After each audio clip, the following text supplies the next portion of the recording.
Boa noite. Seja em nossos corações a paz de Jesus e o amor incondicional de Deus, para que nós possamos receber do mais alto as bênçãos que nos são direcionadas das mais diversas formas, bênçãos que nos são colocadas a todas as nossas necessidades. Que nós possamos contar sempre com a intuição e a inspiração da espiritualidade amiga, para que possamos perceber essas bênçãos em nossas vidas, assumir nossas partes, nossas responsabilidades e agir sobre nossas existências no sentido de caminharmos cada vez mais depressa ao fim, ao destino que nos é colocado, de nos tornarmos cada vez melhores, cada vez mais próximos de Deus. Que assim seja. A gente quer conversar hoje sobre um tema que se tem trazido muito à luz, que é a questão dos tempos novos. Se tem anunciado novos tempos desde há muito tempo. Antes de Jesus já se falava sobre isso. E os conceitos dos novos tempos seriam de que eles viriam sempre através de revoluções do globo, através de catástrofes, através de grandes desastres. E nós nos perguntamos o que é que tem escondido nisso para que nós pensemos dessa forma, para que nós venhamos a entender dessa forma. E talvez, se nós observarmos bem, haja no fundo disso uma grande questão de imaturidade de nossas partes por não entendermos a nossa real condição de seres imortais, de seres que estão em um processo de evolução e de aprendizado, e que talvez por uma consciência ainda culpada nas raízes do passado, ciente dos erros do passado e também dos erros do presente, julgue ainda a necessidade da punição divina, e por isso talvez nós pensemos que as mudanças dos mundos se deem através de grandes dores. Eu recordo de um livro muito interessante trazido pelo irmão Jacob, Frederico Figner, em que ele traça um diálogo entre o mestre e o discípulo. E o discípulo faz uma pergunta ao mestre, que é a mesma pergunta que nós fazemos. Mestre, dizes que são chegados os tempos, mas como se nós não vemos as transformações? E o mestre diz ao discípulo da seguinte forma: em verdade eu te digo que os tempos são chegados, que os tempos haverão de vir e estão vindo, o reino dos céus está vindo, para quem saiba querê-lo, quem saiba buscá-lo, para quem saiba aceitá-lo. Nós temos falado muito sobre a questão de transição planetária. E alguns de nós temos colocado datas como se essa transição, como essa mudança, fosse a mudança de um ponteiro, a mudança, a virada de uma página de um calendário, na qual nós vamos nos deitar em um mundo de provas e expiações e vamos acordar em um mundo de regeneração. E não percebemos que essa transição ela é gradual e ela tem se colocado, e muitos já são aqueles que estão vivendo já agora, já há bastante tempo, em um mundo de regeneração.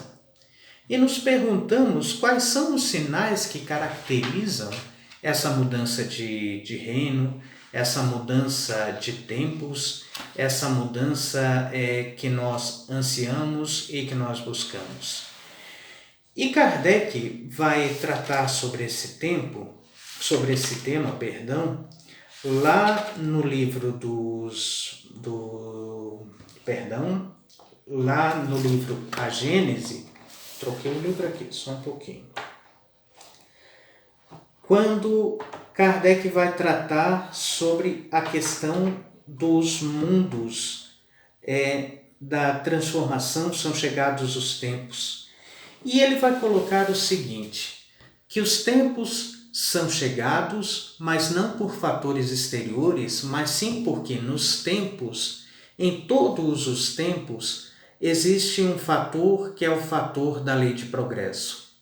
Essa lei se coloca através das ações de todos nós e se coloca através da evolução dos globos dos mundos, que passam pelos seus períodos de maturação, mas também pela evolução moral dos seres que ali convivem. E nós nos perguntaríamos se o fato de nós estarmos vivenciando o mundo que nós estamos vivenciando hoje, diante de tantas dores, de tantos problemas, de tanta violência, de tanta angústia, seria por questões externas ou se seria por uma questão íntima do homem consigo mesmo? A espiritualidade já tem nos dito que o mundo que nós vivenciamos é uma reflexão, é um reflexo daqueles que habitam esse próprio mundo. E se nós nos tornarmos homens melhores, fatalmente o mundo acaba por tornar-se melhor. Nós encontramos Jesus no seu Evangelho falando sobre a questão das angústias do ser. No capítulo 5 do Evangelho de Mateus, quando Jesus fala no Sermão da Montanha, Jesus vem nos trazer consolações profundas para o ser humano, mas não para o homem corporal, mas sim para o ser espiritual que nós somos, para o ser interexistencial, para o ser imortal, para aquele que passa pelas encarnações, reencarnações, pelas idas e vindas ao plano espiritual, por aquele que existe, por aquele que vive. E Jesus vai trazer nesse sermão um aspecto de consolação profunda e faz uma promessa bastante interessante. Ele diz: bem-aventurados os mansos, porque herdarão a terra. E nós encontramos nisso uma grande dúvida para a maioria das pessoas que acreditam na vida espiritual, que acreditam em Deus, que acreditam em Jesus.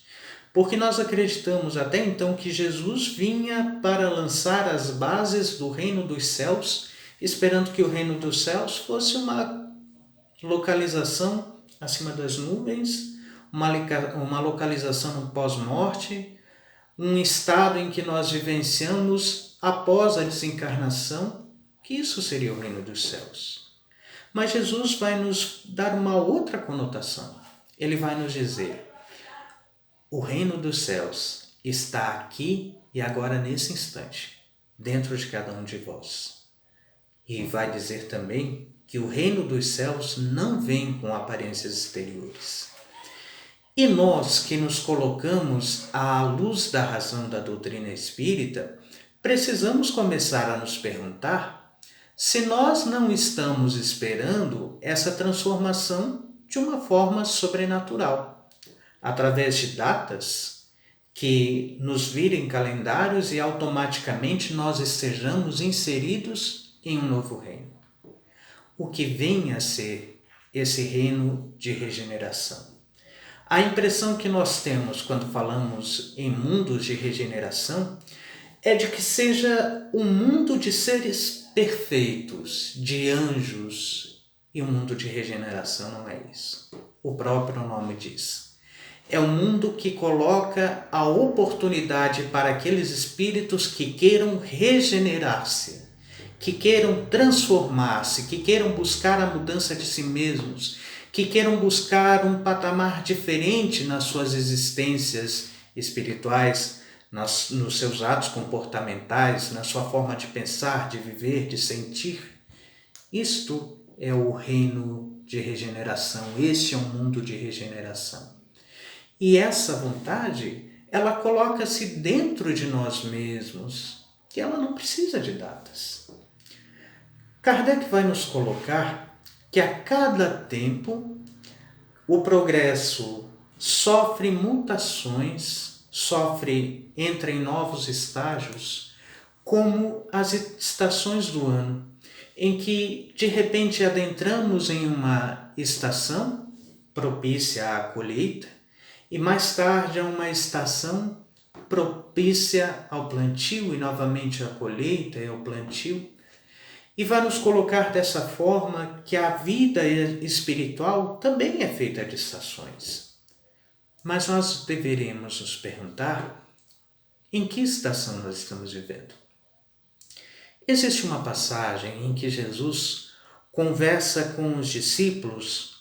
Ele já havia desencarnado e conversava, ele que preparava-se para voltar definitivamente ao plano espiritual, consolava os espíritos, aos discípulos, dizendo que estaria com eles em todos os tempos.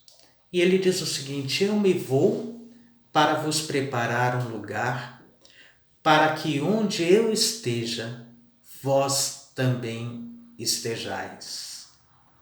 E nós acreditamos que Jesus, mais uma vez, nós acreditamos que Jesus falava sobre um lugar circunscrito em um determinado ponto do plano espiritual.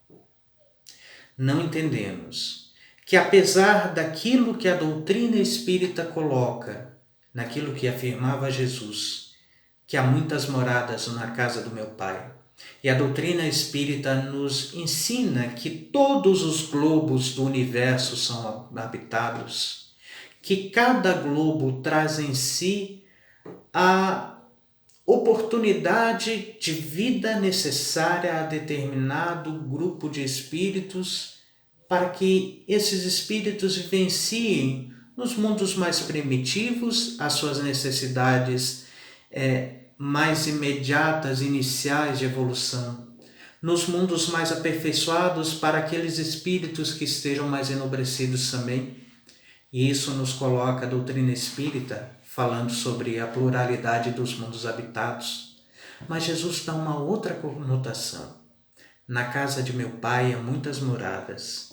Eu me vou a vos preparar lugar, para que onde eu esteja, vós estejais também.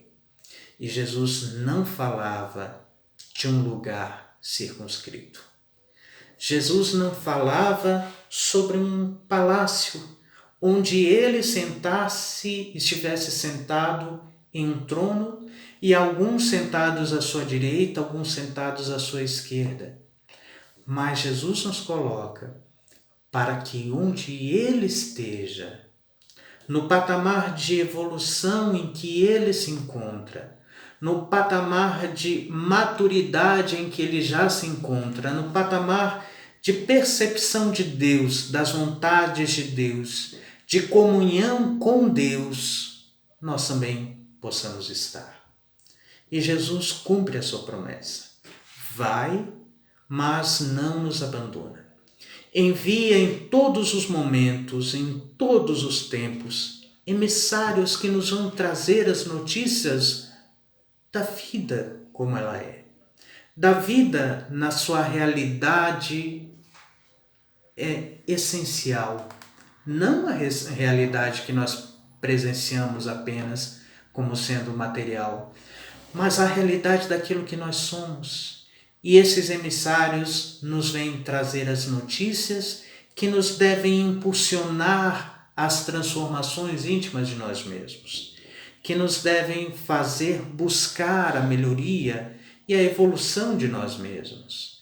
E os emissários vêm em todos os tempos, em todas as épocas, até o momento em que chega a doutrina espírita, o Consolador prometido, e vem sim nos trazer consolo para as almas, mas não consolo na forma de dizer que Deus resolverá os nossos problemas todos, mas sim no sentido de nos colocar de que nós somos autores do nosso próprio destino, de que dor, sofrimento ou amor e paz são questão de escolha das nossas ações, de nós para conosco mesmos, na ação que nós temos para com os outros, porque todos nós vivemos em uma grande lei que nos diz que para que nós possamos alcançar essas portas que abrem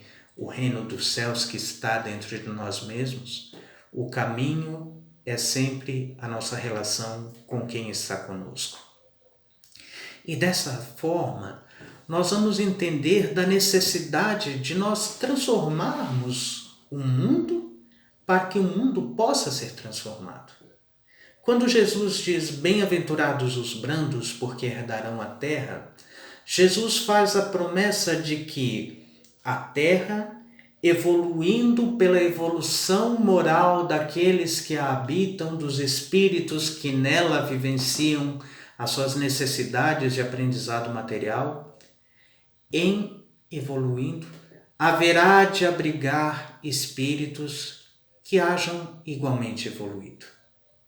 E nos coloca assim da necessidade de nós nos prepararmos e buscarmos valores diferentes em nós mesmos.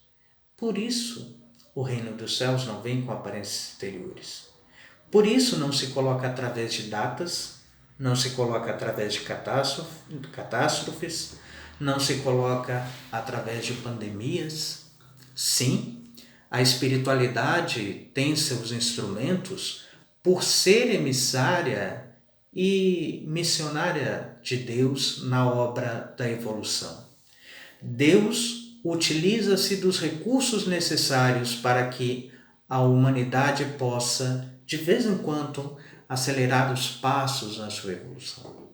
Mas o que nós temos percebido é que mesmo nesses tempos que nos devem trazer oportunidade de reflexão sobre nossas ações, muitos são aqueles que não têm mudado o seu padrão de pensamento, o seu padrão de vida, o seu padrão de ação, que ainda vivenciam apenas as questões mais imediatas, aquelas que dizem respeito à satisfação das necessidades dos prazeres mais imediatos, materiais.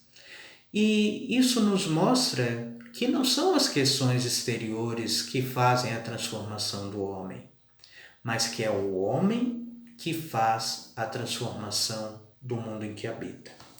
Kardec, no livro Obras Póstumas, vai nos falar exatamente sobre isso, quando nos coloca na primeira parte, no item 32, Expiações Coletivas, o seguinte ponto falando sobre a influência do Espiritismo na humanidade. E ele diz o seguinte: a sua influência será preponderante pelas modificações que trará às ideias, às opiniões, aos caracteres, aos costumes dos homens e às relações sociais. E essa influência será maior ainda em virtude de não ser imposta. Forte como filosofia, o Espiritismo só teria a perder, nesse século de raciocínio, caso se transformasse em poder temporal. Não será ele, portanto, que fará as instituições do mundo regenerado.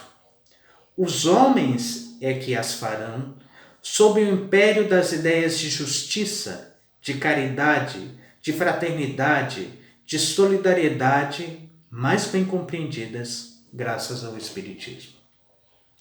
Como nós podemos perceber, nas palavras de Kardec, a função do Espiritismo não é a de impor transformações, mas a de orientar e iluminar consciências para que essas consciências iluminadas possam promover as transformações do mundo. Isso nos remete ao pensamento de Jesus, quando dizia aos discípulos: vós sois a luz do mundo, brilhe a vossa luz para vós e para os homens. A doutrina espírita, então, nos faz o convite para que nós possamos descobrir em nós aquilo que nós temos de bom e expandir isso a todos os lugares, a todos os homens, em todos os momentos. A doutrina espírita nos fala que o mundo de regeneração começa nas ações de nós mesmos sobre nós mesmos.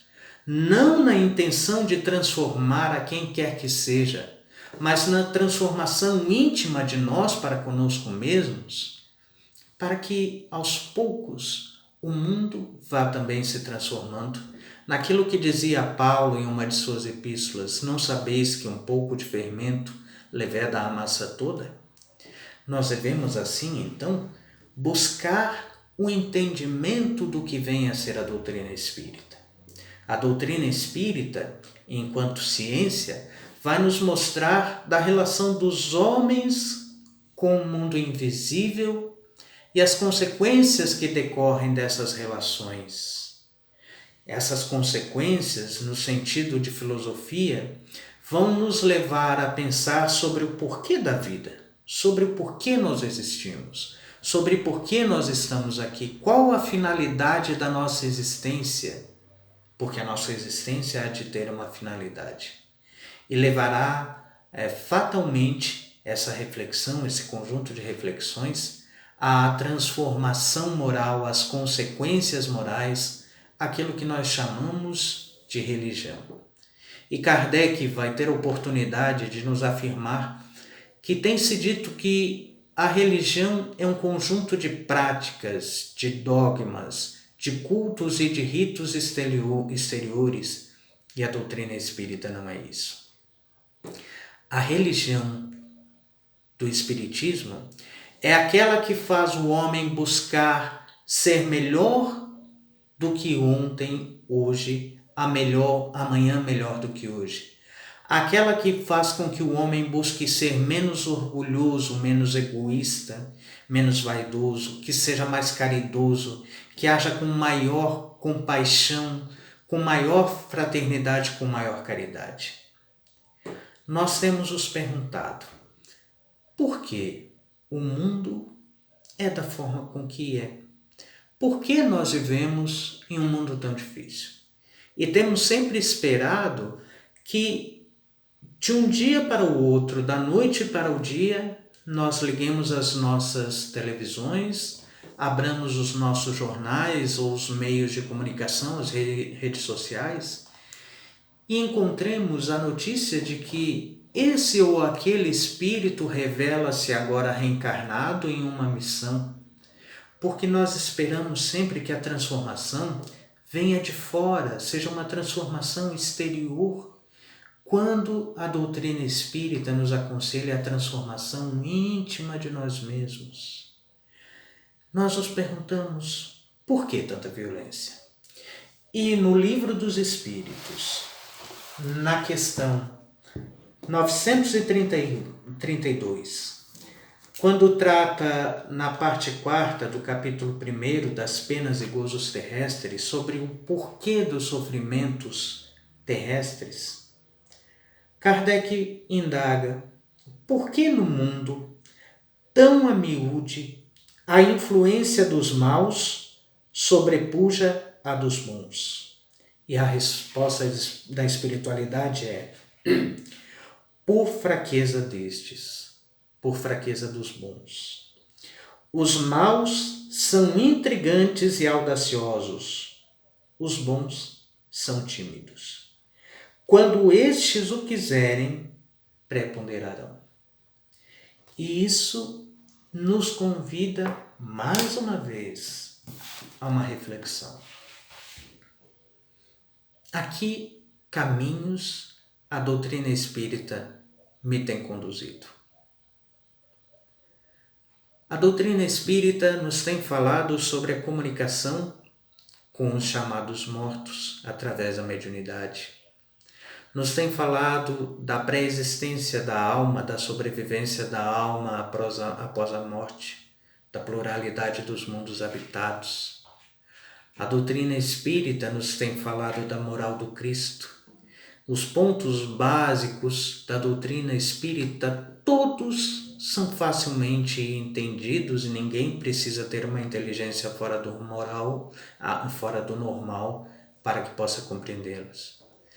Mas é necessário nos perguntar, a doutrina espírita está conseguindo nos fazer alcançar o patamar ao qual nós estamos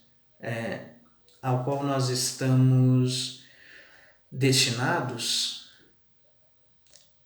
A doutrina espírita é a luz que deve proporcionar acendermos a nossa luz íntima. Mas se nós ficamos apenas nas páginas de estudo da doutrina espírita, e aí tem um ponto que é muito triste. Nós, infelizmente, não estamos lendo, não estamos estudando, não estamos compreendendo a doutrina espírita. Nós estamos estudando doutrina espírita através de palestras no YouTube.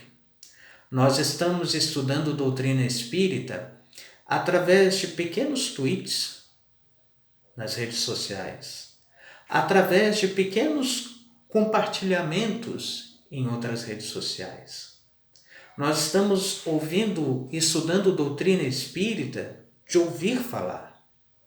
E porque nós não estamos estudando, nós estamos aceitando tudo aquilo que nos é colocado como sendo doutrina espírita. Estamos acreditando que os tempos são chegados porque uma determinada pandemia aconteceu agora, porque um tsunami aconteceu há anos atrás, um terremoto em outro local, e nós acreditamos ainda que são esses pontos que determinam a transformação dos povos e das gerações. E não é isso.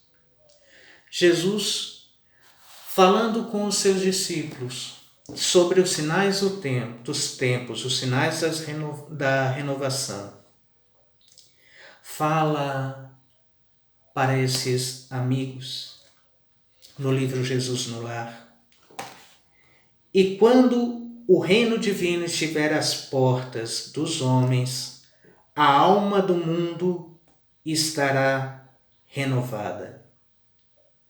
Quando o reino divino estiver às portas dos homens, e as portas dos homens são as portas dos nossos corações. O mais poderoso não será o mais desapiedado, e sim o que mais ame.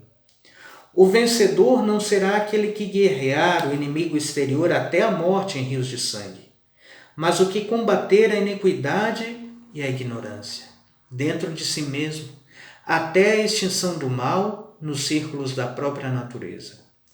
O mais eloquente não será o dono do mais belo discurso, mas sim o que aliar as palavras santificantes aos próprios atos, elevando o padrão da vida no lugar onde estiver. O mais nobre não será o detentor do maior número de títulos que lhe conferem a transitória dominação em propriedades efêmeras à terra, mas aquele que acumular mais intensamente os créditos de amor e da gratidão nos corações das mães e das crianças, dos velhos e dos enfermos, dos homens leais e honestos, operosos e dignos, humildes e generosos. O mais respeitável não será o dispensador do ouro e poder armado, e sim o de melhor coração.